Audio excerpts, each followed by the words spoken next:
All right. What's up, everybody? Let's get into meditation. As you can see on the screen, that's a good posture to take. She's got an erect spine. She's got her hands in a certain position. Each fingertip is connected to a different organ in your body. Electricity runs all the way through your toes and through your fingertips. So you can experiment with that. You can look it up. You don't have to do that. You can keep your palms open or your palms down, eyes closed. Your legs can be crossed, or you can be sitting on a chair. Most important is just to have your spine stacked on top of itself. So let's begin the same way as always, letting all of your oxygen go through your nose. Breathing fully in through the nose and out. And in and out. Again.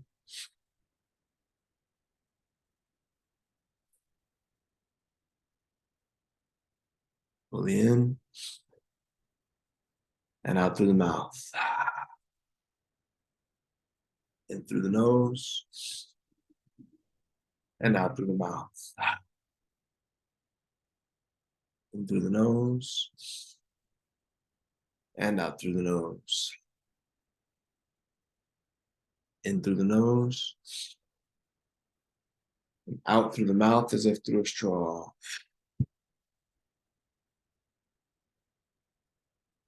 In through the nose and out through the nose. In through the mouth as if through a straw.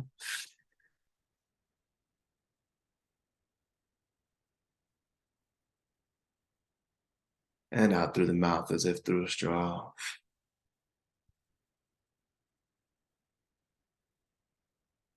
In through the nose. Out through the nose.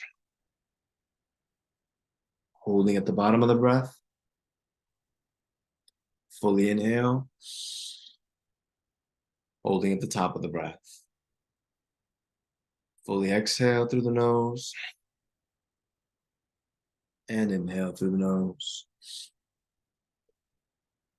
Exhale through the mouth. And inhale through the nose. And out through the nose. Holding at the bottom of the breath. Full inhale through the nose. Holding at the apex of the breath.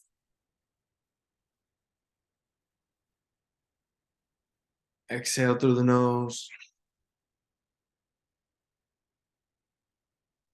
Inhale through the nose.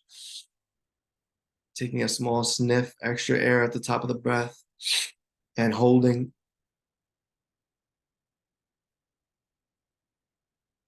Letting go through the nose. And in through the nose. And out through the nose. And in through the nose. Holding at the top of the breath. And out through your nose. Letting all the air go with 3 exhales at the bottom of the breath. Fully in through your nose. Fully out through your nose. Fully in through your nose. Fully out through your nose. Returning to your natural breath.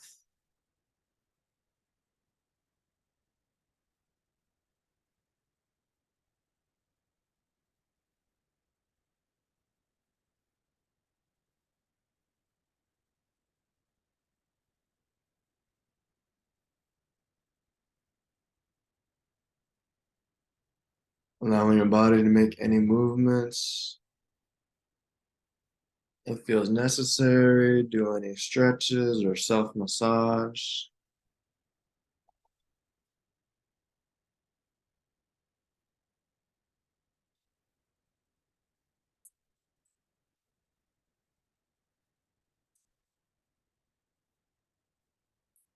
Keeping your eyes closed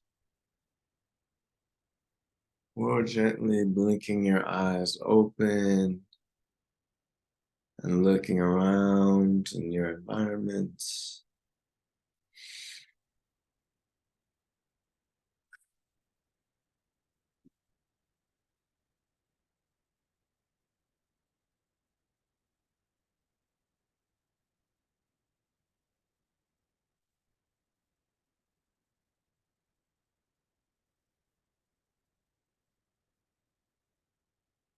Going to once again share my screen.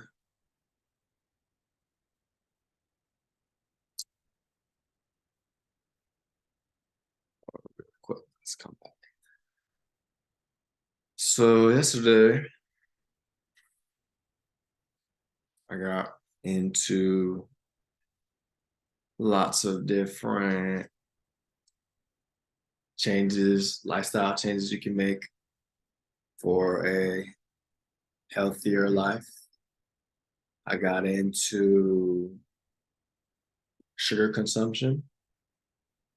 I mentioned that the, let's say, average or recommended dosage is supposed to be 18 to 25 grams of sugar. If you start paying attention to labels, you will realize very quickly that 18 to 25 grams is really nothing. Again, I mentioned it really should be zero because sugar is there's no redeeming quality to sugar whatsoever.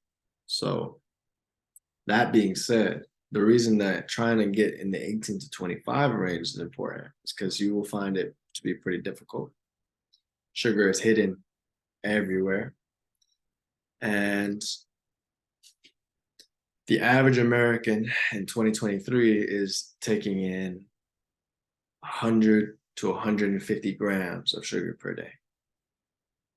So that is that's alarming levels, and it really is truly catastrophic for the body because the body just doesn't know how to regulate sugar, especially when most people are living such a sedentary lifestyle, not getting the recommended amount of outdoors time, the recommended amount of um, body movement time, and the sugar is just piling up, and it's wreaking havoc in the body. So again, I just want to make that clear that on average, you're probably taking in 100 to 150 grams of sugar. And even if you're very conscious about it and you try to really do your best to mitigate it, you probably end up getting down to like the 50 to 80 gram range per day. And you shouldn't, of course, that would be a huge improvement over 150 grams, but you shouldn't take that as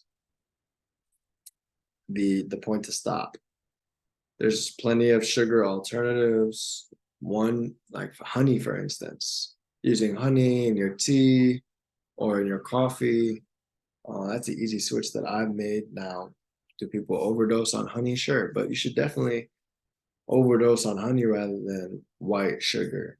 So honey is actually disrespected by calling it a sweetener. Honey is a superfood.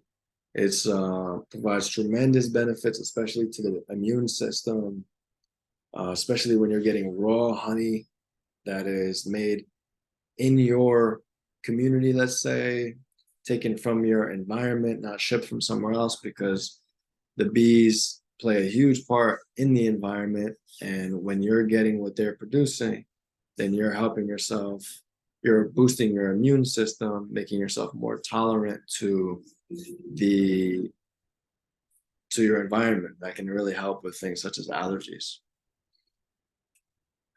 So just a quick note about sugar, right? We just did some combating of it with the breath work.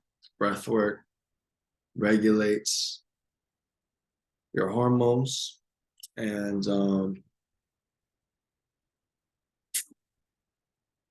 truly, if you can take control of your mind, you can take control of your mind through your breath, then you can combat all the toxicity that you bring in to your life.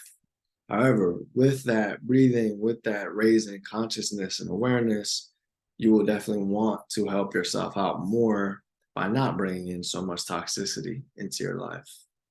So it's something like the breath work is something that really helps just raise your consciousness, raise your awareness, raise your presence, right? All of your powers in the present moment, all of your fear, anxiety, depression, dread, it's either in the past or the future. And neither of those things actually exist. When you were experiencing the past, you were in the present moment. When you're experiencing your thoughts of the future, you are experiencing them from the present moment. So all of your power is right here, right now. And you have the ability to direct yourself in the direction that you want to go. So that all starts in the present moment. And I'm going to continue to give you tips and tricks that you can integrate into your day. And here we go. So you're trying to beat zero across the board, right? So let's say you're doing zero for your health right now. You want to pick up one thing turns into two things, and that turns into a lifestyle of changes, right? So you're trying to beat zero. Beating zero can be as simple as standing more, just standing. You burn more calories standing. You are more alert standing than sitting. Your legs are working rather than your electricity being cut off from the seat. And you're able to keep spinal integrity a lot easier when standing rather than sitting. Sitting is pretty difficult to keep spinal integrity, and even if you are sitting for long periods of time with great posture, you still need to get up and move around because you're just the body just isn't designed to sit, and it's definitely not designed to sit in seats. Again, all of this stuff is brand new. When humans needed to rest, they used to just go into a squat and just hold a squat position at the lowest point. Now, most humans can't even do that because they never practice it. They have lost their mobility and ability to get up and down from the ground. And it's because there's always been a seat halfway down to the ground. So it was really those muscles and joints have really atrophied, and the more those atrophy, the more you're going to have a tough time with balance and movement as you age. So the best time to try and integrate these things is right now, because it's only going to get more difficult as time goes along. So again, so you're doing the yogic squat, right? We talked about that, is with your feet together, heels together, squatting down to the ground, standing up and reaching overhead. Most people cannot do that.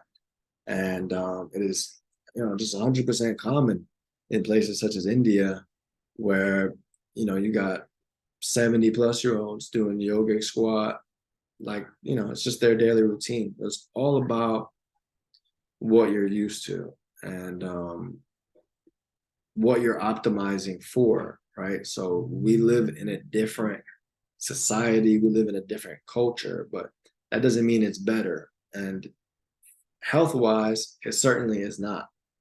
America is not doing well health-wise, and it's because we have put virtually everything ahead of our own health. So there's no real mystery as to why, but there are a lot of simple tips and not tricks, but there's a lot of simple tips that you can use throughout the day. I mean, again, standing, keeping spinal integrity. These things are simple. They're not easy, but they are simple. So another very simple one is, especially for people with anxiety, and again, with anything, anxiety, depression, whatever other diseases you want to talk about, the best treatment is prevention. So you want to be doing things every day to prevent those feelings from coming on, or even to mitigate those feelings, right? And one of those things is, evolutionarily, it is very positive for humans to be outside. That's where we used to live. And when you're outside and you're walking in particular, or running, jogging, but let's just say walking, that's the easiest things, the entry point to walking, to running and jogging. So when you're walking, your eyes are taking in a lot of information, even without you knowing it. You're scanning a lot of information, especially if your face isn't glued to your phone. So if your head is up and especially if you're walking in nature, right? Nature is so good for the body. It really regulates our hormones. And but even if you're on a busy street, right, and you're walking, your eyes are taking in a lot of information. They're moving left and right constantly. Turns out that's actually very beneficial for our health. The eye movement is kind of it's overriding fight or flight, right? So let's say throughout our evolution, we used to have to run to or from things, right? So maybe we would feel anxious, right? We would have all this energy overloading us to either run to our prey or run from a predator, even if that's from another human, another tribe, other animals.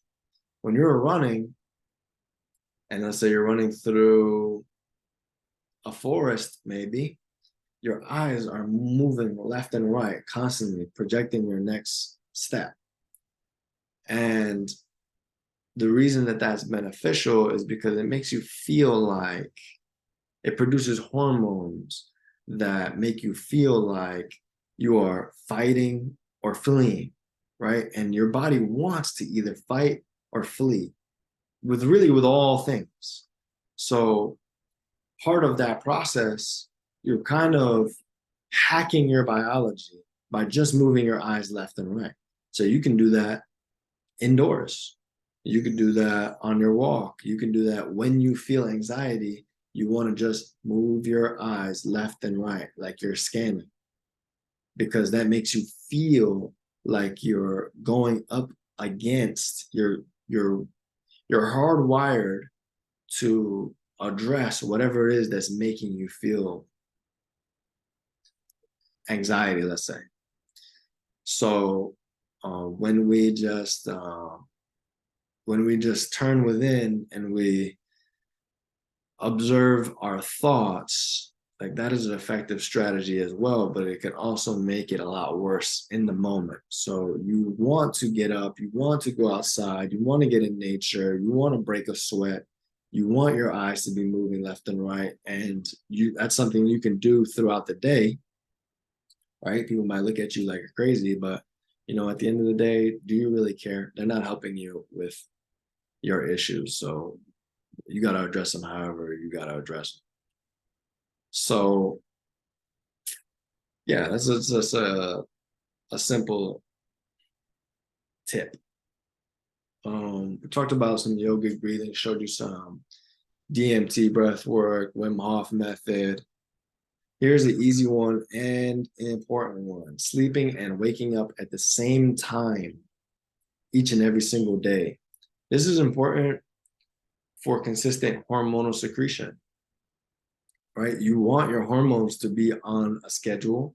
You want them to be on your schedule, and you want to feel like you're ready to go to sleep when it's time to go to sleep, have those sleep time hormones produced, and you want to feel like you're ready to wake up when it's time to wake up. And that is 100% just a hormone game when they're produced. And it is dependent on you. It's dependent on the cues that you send your own body and what you do throughout the day, how much blue light you take in, what you eat, when you eat, how much sugar you take in, how much caffeine you take in.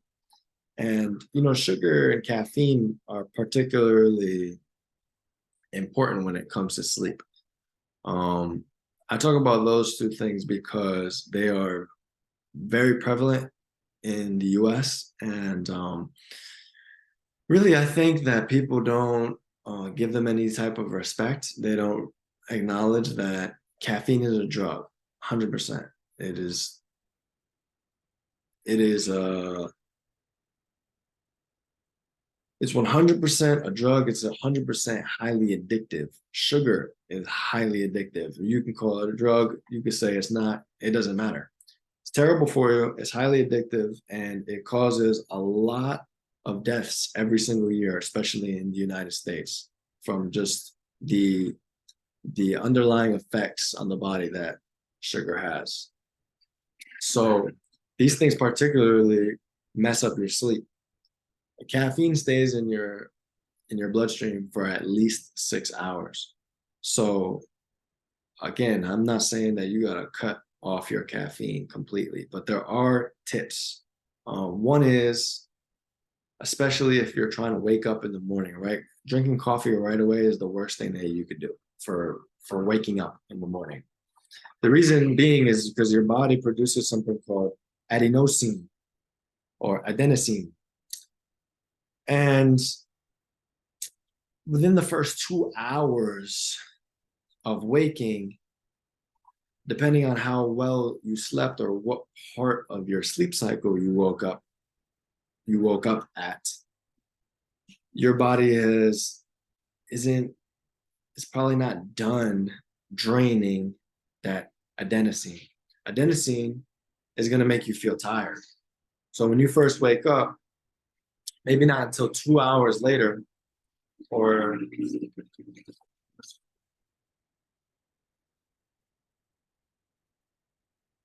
sometime in those 2 hours, you actually wake up if you give yourself a chance to. But if you throw coffee into your face, then you you if you drink coffee right away, then kind of you're covering up that process, right? So your your adenosine doesn't properly drain because the chemicals that you produce aren't wake up chemicals. You are now becoming coffee dependent. You're now becoming caffeine dependent. You're depending on caffeine to wake you up. And like with any drug, the the more you use it, the less it works. So the more you have to use, right? So you drink your one coffee first thing in the morning. A couple hours later, you feel a crash, you feel tired, you drink another coffee. You don't really feel more awake from that, and you feel a crash. Maybe you drink another coffee. It doesn't work, right? Coffee doesn't work. Why do you feel tired when you wake up in the first place? Again, because you're not sleeping and waking at the same time, probably, and your sleep is probably suboptimal. So you can delay coffee intake an hour, 2 hours after your body now is producing waking hormones again naturally. And then you drink your coffee, maybe you will get a more positive effect. And maybe you will be able to drink less coffee throughout the day. You'll feel less tired. Maybe you'll have less crashes. And then you can use the drug the way that it works better for you. Again, so coffee stays in your bloodstream for 6 hours. So if you're drinking coffee later on in the day, then it's going to cut into your sleep. Now, I hear all the time, I sleep great.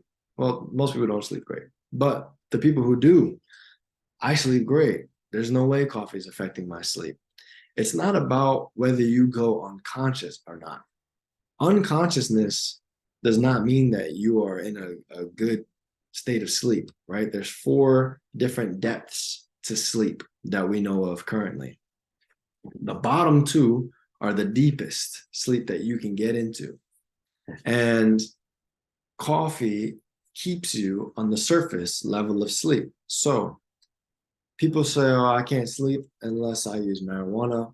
I can't sleep unless I drink alcohol. I can't sleep. Well, no one says I can't sleep unless I drink coffee. But people often drink coffee before they go to sleep, or definitely within 6 hours, um, within 6 hours before sleeping. So again, alcohol is a sedative. Marijuana can be a sedative. These things put you to sleep, right? But they keep you on the surface level of sleep.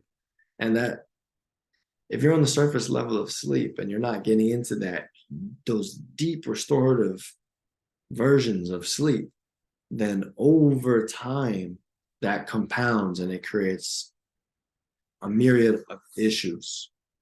So sleep and wake up at the same time, don't do drugs, don't drink, and don't drink caffeine before sleep. And again, I demonize coffee because that's the main form that people drink caffeine in, but there's plenty of other things that people use. Amazing caffeine sugar bombs is things such as Red Bull or Monster Energy. That shit is just crap. That shit is just terrible for you in every way, and you absolutely should not use it. The reason that you're tired isn't because you haven't had enough caffeine. It's because you're living a sub-optimized life for energy. You're not optimizing for energy, therefore you don't have energy. Therefore, you're drinking things that are supposedly giving you energy, but they're not. They're masking your tiredness. Coffee does not give you energy. All it can do is mask your tiredness. Masking your tiredness is a bad idea. I mean, unless you really need to do that, right? You need to uh, whatever it is, you're working really hard, you need to stay up late, you got to, right? You have to. Then you have to.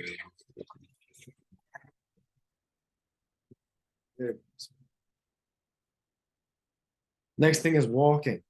Walking, every person that no, not every person, many tremendous athletes, many people look like they're in the best shape ever, they sleep and excuse me, the thing they do the most is walk. Now, the reason the thing they do the most is walk is because walking is the easiest thing that you can do, and walking is extremely low impact. So walking first thing in the morning, right? You want to get sunlight in your eyes first thing in the morning, outdoors for at least 10 minutes. You want to get 15 minutes of sunlight on your skin minimum per day.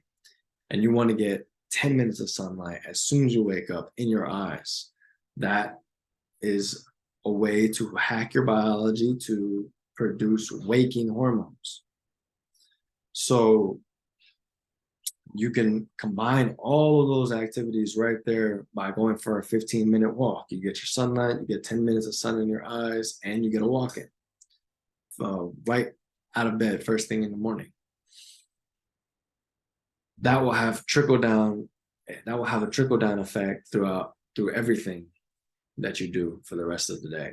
So another reason walking is great is because it enhances protein synthesis, and it just helps your metabolism and allows you to synthesize the food that you've just eaten by at least 2 times as well as if you didn't go for a walk. And we're talking about 10-minute walks. So you eat at the restaurant, you get out, you set your timer for 5 minutes, you walk in one direction for 5 minutes, that timer goes off, you turn around and walk back, get in your car and go home. That's how simple it is. That is how simple you can you can participate in your body's ability to synthesize food. So again, I mean, I've talked about many different ways that you can get around changing what you eat, how you eat, your current habits, right? Different ways that you can improve around maybe your subpar nutrition. There's no real way to get around it. You really got to go through it. You really have to, I mean, you don't have to. You really, it would be best for sure if you addressed your nutrition and did what's best for you. But many people aren't going to do it. So for those people who aren't going to change their diet, and for the people who are, all of these other tips can really be integrated into your lifestyle and make a tremendous impact on your mental and physical health. Thank you for listening. Really appreciate it, and have a great day.